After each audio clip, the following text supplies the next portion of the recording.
Well, hi, it's Mr. Grest again, and we're on to the second lesson now of the sports psychology unit. And today, what we're going to be looking at is the different practice structures that can be put in place to learn a skill. Now, there are four that you need to know about, and you need to explain the types of skill that could be learned with each method, and also evaluate the methods for their suitability for each of the skills that we're going to discuss.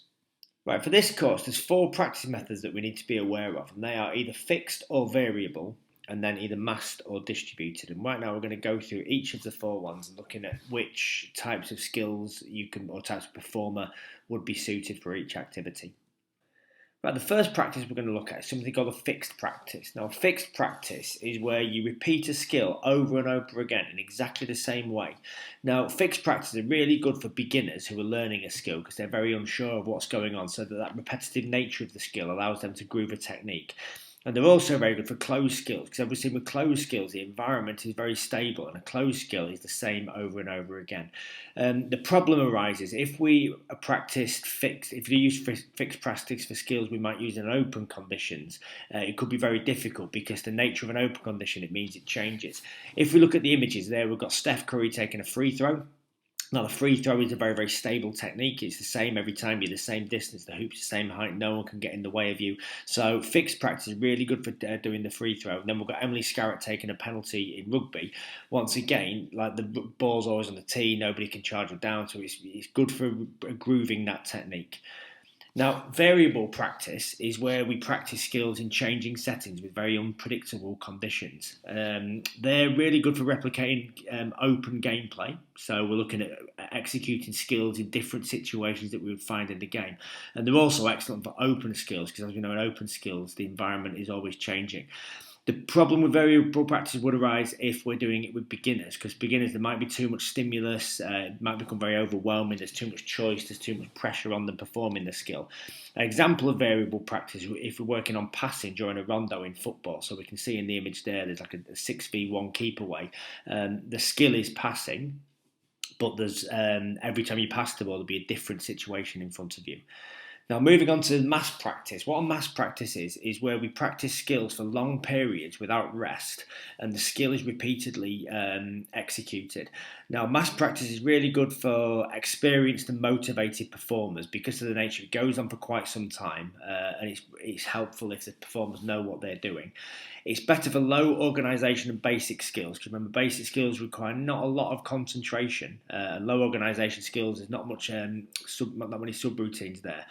It can be difficult again for beginners because beginners may lack the quality and the skill level, and they require feedback. And we've got there, we can see a badminton player executing net shots, maybe 50 or 60 net shots, where the coach is throwing a shuttle over and they keep stepping in playing the net shot. And we've also got Harry Kane there, maybe at the end of a training session, will get out 50 balls and just take 50 shots, and he doesn't need that feedback. Right, finally, moving on to distributed practice. Now, distributed practice is where you do take breaks between practices to allow feedback from coach or teammates and also to get in some mental rehearsal to prepare for future trials at the skill.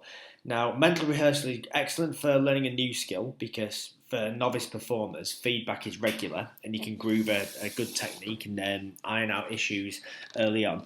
It's also better for complex skills because remember, complex skills require very high levels of concentration, so having those breaks allow you to switch off before having another go. I suppose an issue could be frustrating if you're an advanced player and you're in the groove and you're performing constantly well and you keep getting stopped. But generally, taking on feedback from a coach is always going to be a positive. And we have images there of coaches talking to players, giving them advice before getting on with the skill at hand. Right, in this practice, Igor is performing fixed practice because he's working on his set shot and he's doing the same skill over and over again from the same point. Now, this is really good for beginners learning a skill. It's very, very good for learning, for developing the closed skill. But it's not really good if we're in an open condition. So if he's performing this skill for other areas of the court, this practice isn't going to prepare him well for that.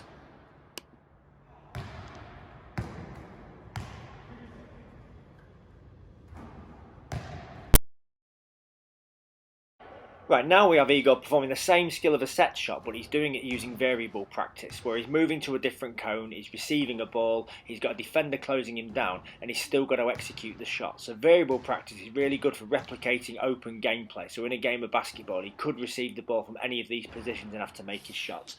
It's good for open skills, but it could be quite difficult for beginners, because a beginner has to deal with receiving the ball, the defender coming down, and variable positions. So now we have Igor performing massed practice, where he's performing long practice periods without rest and he's repeating the skill continuously. And this is really good for excellent performers who are motivated because they can try and groove a skill under competitive pressure.